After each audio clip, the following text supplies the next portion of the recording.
Welcome to Environmentally Sound Management and Final Disposal of PCB in India. Polychlorobiphenyls or PCBs were used as dielectric and coolants in transformers. PCBs have been declared as a persistent organic pollutant in the Stockholm Convention and can be used only up till 2025 and are to be destroyed by 2028. Since its inception, Steel Authority of India Limited has always committed to sustainable development and protection of the environment. When the idea of having a PCB destruction facility for cleaning up the stockpiles of PCB waste was mooted by the Ministry of Environment, Forest and Climate Change, Government of India, SAIL readily accepted the challenge to set up India's largest static facility at Bhilai Steel Plant for the disposal of PCB waste.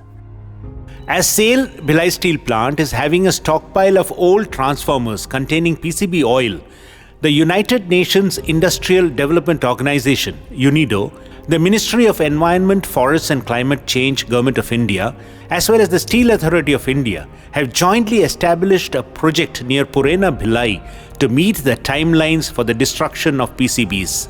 As this is the only facility for destruction of PCBs in India, the facility will be extended to other PCB-filled transformers from around the country once the destruction of Bhilai Steel Plant's PCBs is accomplished. The plant is divided into two parts: destruction of pure PCB liquid waste and the dechlorination of high-level or low-level PCB liquid waste. The first part, the destruction of pure PCB liquid waste, consists of two sections: the Plascon destruction system for destruction of pure PCB, along with multiple effect evaporator system for the treatment of generated effluent, and indirect thermal desorption system for decontamination of porous material contaminated with PCBs. Or PCB oil is the organic, toxic, carcinogenic and non-biodegradable pollutant. This is the most eco-friendly and reliable method of PCB oil disposal. The Plascon system. This technology has been imported from Australian Gas Pyroplast, Australia. The Plascon process produces a high-temperature plasma arc up to 5000 degrees centigrade by ionizing argon gas in a 150 kilowatt DC discharge between a separate cathode and anode. In this high temperature, the PCB liquids will be destroyed and converted into atoms and ions. This process is known as pyrolysis or degradation by heat. At this point, the hydrogen and chlorine atoms will combine to form hydrochloric acid, and some of the carbon monoxide will react with excess oxygen to form carbon dioxide.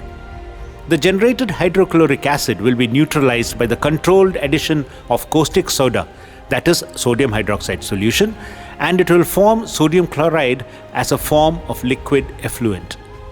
The MEE system is being set up to treat the liquid effluent generated from Plascon system. It works on an evaporation system through which the liquid will evaporate and convert to slurry, to cake or to dry powder, flakes or salts. The ITD system, the indirect thermal desorption unit, is used as a means of removing organic contaminant constituents from solid contaminated wastes. The basic premise of operation is that any compound with a boiling point less than 450 degrees centigrade will be removed from a solid contaminated media and collected as a separate liquid condensate. ITD is designed for decontamination of equipment such as capacitors, small transformer cores, and absorbent materials. Following treatment in the ITD, the waste is PCB free and the copper and steel can be recycled. The second part is the dechlorination process. The dechlorination technology has been imported from Dielectrics International, Canada. This process is being set up to extract the chlorine items from high-level and low-level PC contaminated mineral oil by chemical reaction using sodium dispersion solution, and sodium chloride is formed as sludge. After an essential settlement time, the sludge and PCB-free mineral oil will be collected separately. The recovered mineral oil will be used for other plant operations and retrofilling of reusable transformers if required. We have presently completed the commissioning trials. The regular operations of the plant is expected to start very soon. Thank you. The sludge byproduct of the reaction will be disposed of as per Indian regulations. On behalf of SAIL, I am very happy to announce that with active support from UNIDO and Ministry of Environment, Government of India, we have successfully overcome the challenges in setting up this facility at Bhilai Steel Plant. We are very proud to be part of this noble initiative to clean up the toxic chemicals from the environment and create a better future. Thank you.